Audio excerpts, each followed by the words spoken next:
Salam sejahtera dan selamat datang ke To Do My Channel. Sila subscribe dan like pada channel ini. Hari ini kita akan bincang latihan buku teks matematik KSSM tingkat 4, iaitu latihan praktis sendiri 90-an 2B pada muka surat 250. Okey, mari kita mula. Soalan 1. 2 biji dadu adil di lambung. A. Lengkapkan jadual berikut dengan menulis kesudahan yang mungkin. Kita lihat lajur yang pertama ini. Sebelah kiri ini mewakili nombor yang kita dapat pada dadu pertama, manakala nombor yang sebelah kanan ini mewakili nombor yang kita dapat pada dadu kedua. Ini bermaksud kita dapat nombor 1 pada dadu pertama, nombor 1 pada dadu kedua, ataupun nombor 2 pada dadu pertama, nombor 1 pada dadu kedua, atau nombor 3 pada dadu pertama, nombor 1 pada dadu kedua, atau 4 pada dadu pertama, 1 pada dadu kedua, atau 5 pada dadu pertama, 1 pada dadu kedua, ataupun 6 pada dadu pertama, 1 pada dadu kedua. Bagi lajur yang kedua ini pula, sebelah kiri masih adalah mewakili dadu pertama, kemudian sebelah kanan mewakili dadu kedua. Oleh itu, ini bermaksud nombor 1 pada dadu pertama, 2 pada dadu kedua. Ataupun kedua-dua dadu kita dapat nombor 2. Atau 3 pada dadu pertama, 2 pada dadu kedua. Atau 4 pada dadu pertama, 2 pada dadu kedua. 5 pada dadu pertama, 2 pada dadu kedua. Ataupun 6 pada dadu pertama, 2 pada dadu kedua. Jadi, jawapan untuk lajur-lajur yang berikutnya adalah dibuat dengan cara yang sama.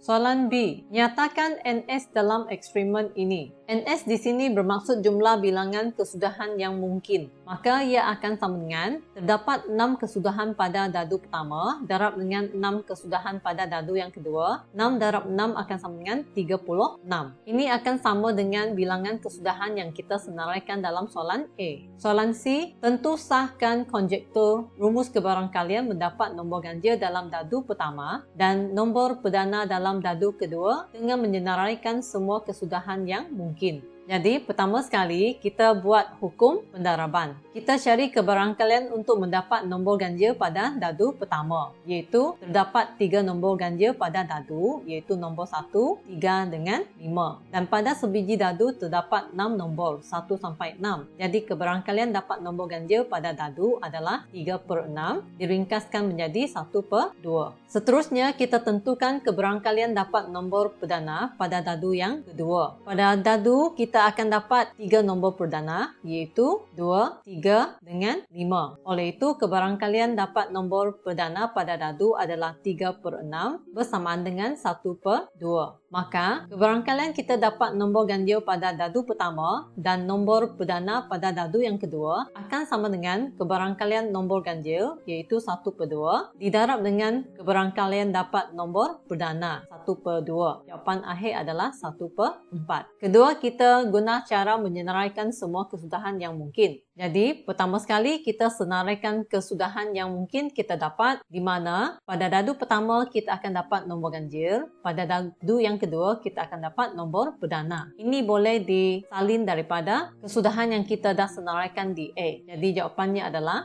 12, 13, 15, 32, 33, 35, 52, 53 dan 55. Kita dah cari di soalan B bahawa NS adalah sama dengan 36, iaitu jumlah bilangan kesudahan yang mungkin. Maka, untuk menjawab soalan ini, kebarangkalian dapat nombor ganjil dan nombor perdana akan sama dengan 9/36. 9 adalah bilangan kesudahan yang kita dapat di sini. Kemudian ia dipermudahkan menjadi 1/4. Maka, terbuktilah kedua-dua kaedah ini menghasilkan jawapan yang sama.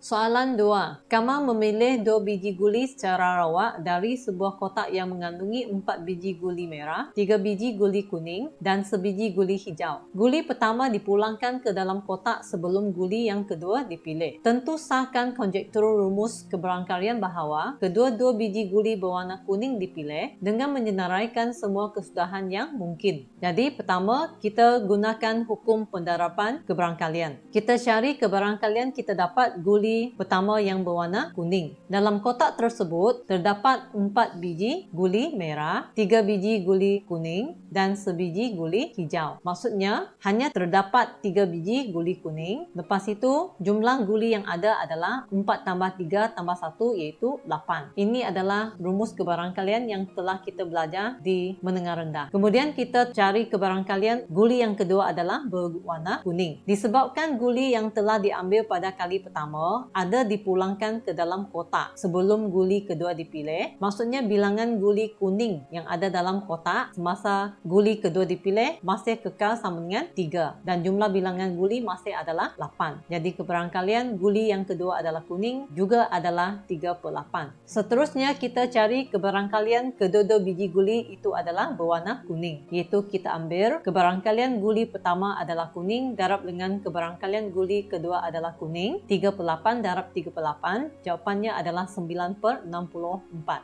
Kemudian kita cuba menyenaraikan semua kesudahan yang mungkin. Langkah pertama, kita senaraikan kesudahan yang mungkin bagi peristiwa ini. Di sini kita wakilkan 3 biji bola kuning itu sebagai bola kuning pertama, bola kuning kedua, bola kuning ketiga. Di mana mungkin kita dapat kedua-dua adalah bola kuning 1, bola kuning 1. Ataupun kita akan dapat bola kuning 1, kali kedua kita dapat bola kuning 2. Mungkin juga kali pertama kita dapat bola kuning 1, kali kedua dapat bola kuning yang ketiga. Ataupun bola kuning 2 pada kali pertama, bola kuning 1 pada kali kedua. Dan seterusnya K2, K2, K2, K3, K3, K1, K3, K2, K3, K3.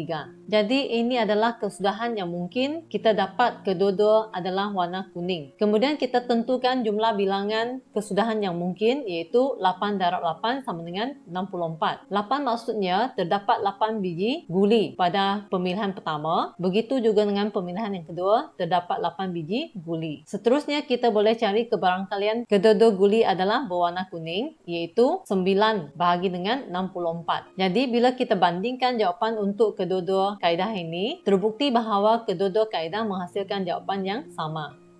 Soalan 3. Kotak A mengandungi sekeping kad berwarna merah dan 2 keping kad berwarna kuning. Kotak B mengandungi 3 keping kad berwarna merah dan sekeping kad berwarna kuning. Fauzia memilih sekeping kad dari kotak A dan kotak B masing-masing. Tentu sahkan konjektur rumus kebarangkalian Fauzia mendapat 2 keping kad kuning dengan menyenaraikan semua kesudahan yang mungkin. Diberi dalam soalan, dalam kotak A ada 1 kad merah, 2 kad kuning. Dalam kotak B terdapat 3 kad merah dan 1 kad kuning. Langkah pertama, kita buat dengan hukum pendaraban kebarangkalian. Jadi kita cari kebarangkalian dapat kad kuning dari kotak A, iaitu ia akan sama dengan 2/3 sebab terdapat 2 keping kad kuning dalam kotak A dan jumlah kad dalam kotak A adalah 3 keping. Seterusnya kita cari kebarangkalian mendapat kad kuning dari kotak B. Dalam kotak B terdapat sekeping kad kuning dan jumlah kad yang ada adalah sama dengan 4. Jadi jawapannya adalah 1/4. Oleh itu, dengan hukum pendaraban kebarangkalian kita dapat 2 keping kad kuning akan sama dengan kebarangkalian dapat kad kuning dari kotak A 2/3 darab dengan kebarangkalian dapat kad kuning dari kotak B iaitu 1/4. Jawapannya adalah 1/6. Kemudian kita gunakan kaedah menyenaraikan semua kesudahan yang mungkin, di mana kesudahan yang mungkin bagi mendapat kedua-dua kad adalah kuning akan sama dengan K1K ataupun K2K. K1K2 ini bermaksud kad kuning dari kotak A. Disebabkan dalam tu terdapat 2 keping kad kuning, maka kita labelkan dia sebagai K1 dan juga K2.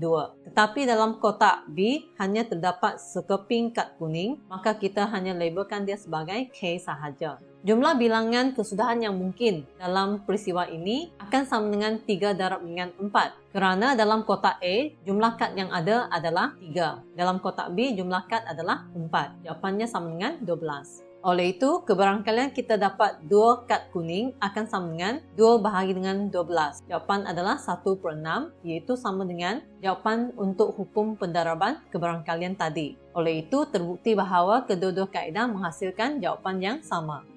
Baiklah, perbincangan kita pada hari ini tamat di sini. Sekian, terima kasih.